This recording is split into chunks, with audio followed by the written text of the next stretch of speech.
नमस्कार, एक बार फिर आप सभी का द वायर बुलेटिन में स्वागत है। मैं हूं ऋतु तोमर और चलिए खबरों की शुरुआत हमेशा की तरह सुर्खियों से।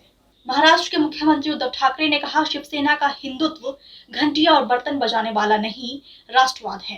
पीडीपी के 3 नेताओं ने पार्टी छोड़ी, कहा महबूबा मुफ्ती की टिप्पणी से भावनाएं आहत हुई हैं। आंध्र प्रदेश के मुख्यमंत्री के खिलाफ अवमानना कार्रवाई शुरू करने के लिए भाजपा नेता ने अटॉर्नी जनरल को पत्र लिखा।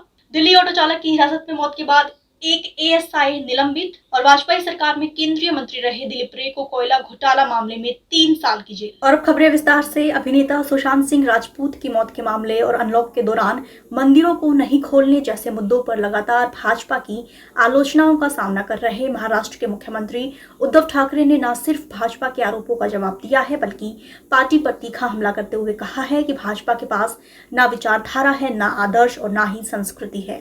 उद्धव ठाकरे ने बिहार में कोविड-19 का टीका निःशुल्क उपलब्ध कराने के भाजपा के चुनावी वादे पर तंज कसते हुए कहा है कि क्या दूसरे राज्यों के लोग बांग्लादेश या फिर कजाकिस्तान से आए हैं। बता दें कि ठाकरे ने राज्यपाल भगत सिंह कोश्यारी का नाम लिए बिना कहा कि शिवसेना के हिंदुत्व पर सवाल उठाने वाले दरअसल बाबरी मस्जिद गिराने के दौरान की गई अपनी गलतियों को छिपाने की कोशिश कर रहे हैं। उन्होंने कहा कि जो लोग अपने परिवार से आगे नहीं बढ़ सके वो हमसे हिंदुत्व पर सवाल कर रहे हैं। आपका हिंदुत्व घंटियां और बर्तन बजाने के लिए है, जबकि हमारा हिंदुत्व ऐसा नहीं है। हमारा हिंदुत्व राष्ट्रवाद है। बता दें कि हाल ही में कोश्यारी ने ठाकरे को पत्र लिखकर महाराष्ट्र में धार्मिक स्थलों को खोलने की मांग की थी। इस दौरान उन्होंने ठाकरे का मजाक उड़ाते हुए पूछा था कि क्या मुख्यमंत्री धर्मनिरपेक्ष हो गए हैं। और अब बढ़ते हैं अगली खबर की तरफ। जम्मू कश्मीर की पीपुल्स डेमोक्रेटिक पार्टी के 3 नेताओं ने पार्टी प्रमुख महबूबा मुफ्ती के बयान से नाराजगी जताते हुए पार्टी की प्राथमिक सदस्यता से इस्तीफा दे दिया है। इन तीनों नेताओं का कहना है कि दरअसल महबूबा के बयान से उनकी देशभक्ति की भावनाएं आहत हुई हैं। पीडीपी के नेता टीएस बाजवा, वेद महाजन और हुसैन ए वफा ने पार्टी से इस्तीफा दिया है। पार्टी के अध्यक्ष महबूबा मुफ्ती को लिखे पत्र में उन्होंने लिखा है कि उनके कुछ कार्यों और अवांछनीय कथनों पर विशेष रूप से वो असहज महसूस कर रहे हैं, जो देशभक्ति की भावनाओं को आहत करते हैं। दरअसल आपको बता दें कि महबूबा मुफ्ती ने कहा था कि हम राष्ट्रीय ध्वज को तभी उठाएंगे जब हमारे राज्य के ध्वज को वापस लाया जाएगा। राष्ट्रीय ध्वज केवल जम्मू और कश्मीर के ध्वज और संविधान की वजह से है। हम इसी ध्वज के कारण देश के बाकी राज्यों से जुड़े हुए हैं। बता दें कि महबूबा मुफ्ती ने केंद्र सरकार पर तीखा हमला बोलते हुए कहा था कि उनकी पार्टी पिछले साल अगस्त में केंद्र सरकार द्वारा वापस लिए गए विशेष राज्य के दर्जे को फिर से पाने के लिए संवैधानिक लड़ाई लड़ना जारी रखेगी। और अब रुक करते हैं अगली खबर की तरफ। सुप्रीम कोर्ट के एक जज के खिलाफ आरोप लगाने के लिए एक वकील ने अटॉर्नी जनरल के वेणुगोपाल को पत्र लिखकर आंध्र प्रदेश के मुख्यमंत्री वाईएस जगनमोहन रेड्डी और उनके प्रेस सलाहकार के खिलाफ अवमानना की कार्रवाई शुरू करने के लिए अनुमति देने की मांग की है। भाजपा नेता और वकील अश्विनी कुमार उपाध्याय ने कहा है कि आंध्र प्रदेश के मुख्यमंत्री का पत्र सुप्रीम कोर्ट और हाई कोर्ट दोनों के ही अधिकारों का हनन करता है और न्यायिक कार्यवाही और न्याय प्रशासन में हस्तक्षेप करता है। उन्होंने अपने पत्र में कहा है कि इससे भी बदतर ये है कि अगर इस तरह के उदाहरणों को मंजूरी दी जाती है तो नेता उन जजों के खिलाफ आरोप लगाना शुरू कर देंगे जो उनके पक्ष में मामले तय नहीं करते, और ये प्रवृत्ति जल्द ही एक स्वतंत्र न्यायपालिका के खात्मे में आखिरी कील साबित हो सकती है। वकील ने अपने पत्र में यह भी कहा है कि रेड्डी के पत्र को सार्वजनिक तौर पर जारी किए हुए 2 सप्ताह हो चुके हैं और अभी तक सुप्रीम कोर्ट द्वारा स्वतः संज्ञान लेते हुए कोई भी मुकदमा शुरू नहीं किया गया।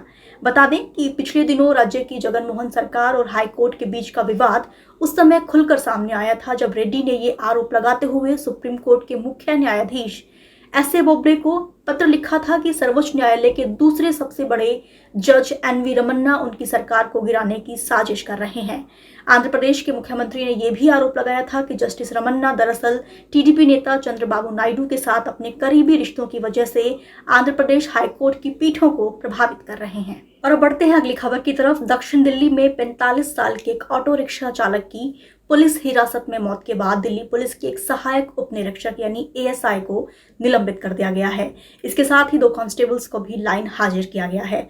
मृतक ऑटो रिक्शा चालक के परिवार का आरोप है कि हिरासत में बर्बरतापूर्वक मारपीट की वजह से उनकी मौत हुई है। पुलिस का कहना है कि दरअसल लोधी कॉलोनी थाने में गुरुवार को कार चोरी का एक मामला दर्ज किया गया था। कार लोधी कॉलोनी से चोरी हुई थी और उसकी जांच का जिम्मा एएसआई विजय को सौंपा गया था। एक वरिष्ठ अधिकारी का यह भी कहना है कि सीसीटीवी फुटेज की जांच में पता लगा कि आरोपी दरअसल एक ऑटो रिक्शा से आए थे। यह ऑटो रिक्शा धर्मवीर नाम के ऑटो चालक का था, जिसने इस रिक्शे को किराए पर दिया था। पुलिस उपायुक्त अतुल कुमार कहते हैं कि दरअसल धर्मवीर को जांच में शामिल होने के लिए कहा गया था और उससे पूछताछ के आधार पर ही 2 लोगों को गिरफ्तार किया गया था, लेकिन अचानक पूछताछ के दौरान वो बेहोश हो गए।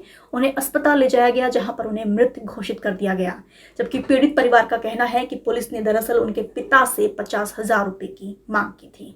और अब बुलेटिन की आखिरी खबर। दिल्ली की एक विशेष अदालत ने पूर्व केंद्रीय मंत्री दिलीप रे को साल 1999 में झारखंड में कोयला ब्लॉक आवंटन में अनियमितताओं से संबंधित कोयला घोटाला मामले में 3 साल की सजा सुनाई है। 1999 में झारखंड के गिरिडीह में ब्रह्माडीह कोयला ब्लॉक के आवंटन से मामला जुड़ा हुआ है। दिलीप रे के अलावा विशेष सीबीआई अदालत ने इस मामले में दोषी ठहराए गए 2 अन्य लोगों को भी 3 साल की सजा सुनाई है। विशेष न्यायाधीश भारत पाराशर ने सजा सुनाते हुए सभी दोषियों पर 10 लाख रुपए का जुर्माना भी लगाया है। दिलीप रे का पक्ष रख रहे वकील मनु शर्मा का कहना है कि हम जमानत के लिए अदालत जाएंगे और इस फैसले के खिलाफ भी अपील करेंगे।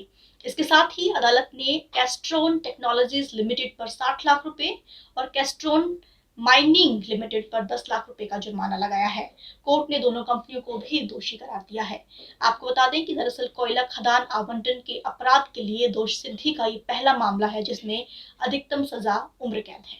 आज बुलेटिन में सिर्फ इतना ही। देश दुनिया की तमाम खबरों के लिए आप द वायर की हिंदी, अंग्रेजी, उर्दू और मराठी वेबसाइट से जुड़े रहें। तब तक के लिए शुक्रिया, नमस्कार। द वायर के और वीडियोस देखने के लिए सब्सक्राइब करें और बेल आइकन पर क्लिक करें।